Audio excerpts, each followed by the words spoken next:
Chris and Brandon here with the Kabuki Strength team, and we're going to be going through a series on knee health, and particularly some things that could deal with knee pain issues for people. This piece here is going to be on terminal knee extensions, is what we're going to start with. And the terminal knee extension, I believe, was popularized or developed by Buddy Morris, so we've got to give credit where credit's due. Buddy was also a big innovator on the band side of things as well, which we're going to use as well. So much like if you watched our elbow series, we're going to use a floss band, but it's not required, but it will make it more effective if they're done in this manner. And particularly if you work these in sequence. So in this video, we're going to be walking through the terminal knee extension, but you could immediately go to some work with the roller, and having the floss band on would be very effective for that if you're treating some knee issues. But with knee issues, understand that oftentimes it's an output of other issues that are going on. So understand, yes, you may need to treat the triage stuff that's happening and reduce the pain that you've got, but you really need to figure out through the movement series, where is the root coming from, and address that long term. So, terminal knee extension. Basically, you're going to shift all of your weight. I'm going to step to the other side here for Brandon. Onto one heel and drive it through the floor. And actually, let's just start on the floor first, Brandon. So this is a progression that we're going to work through. So very simply, you can just start on the floor. He's going to pick his knee up and then drive it to the ground. Try to drive it all the way to the other side of the world. And as you do it, you should feel everything light up as it comes down and support around the knee structure. So this is a great knee strengthening tool as well. Or not knee strengthening, but knee health. Because you're developing all that structure that supports that knee.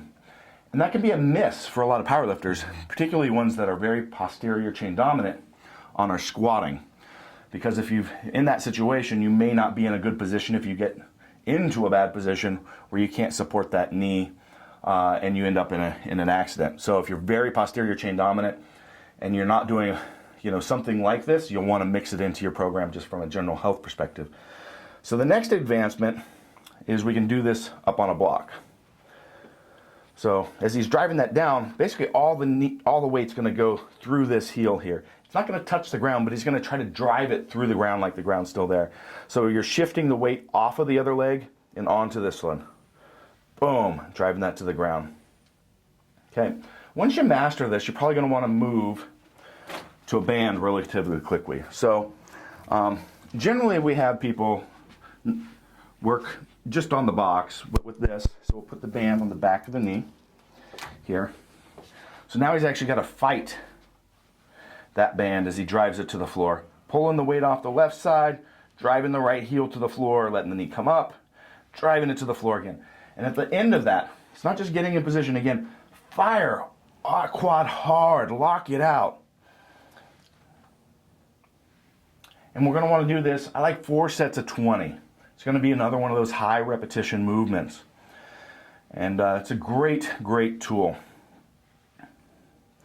Brandon, you got anything to add on the terminal knee extensions? I think a very important point, and you may or may not be able to see it here, is when we're going through any of these, we're not just jamming that knee straight. We're trying to really flex that quad and likely get that patella to track cleanly over the knee. So when we do straighten it in any of them, we're really not just jamming that joint straight. We're really trying to flex the quad and extend that knee hard through it. Yeah. All right. So our next few videos that you would want to take, so this is a great strengthening tool, but they're going to be, you might want to add in, particularly if you've got some knee pain, working the tissue surrounding that knee, working the hamstring, working the quads. And that's why we've got this band distraction on here, because we're going to be working in the next piece directly after this. So that's something that you would probably move right into. All right.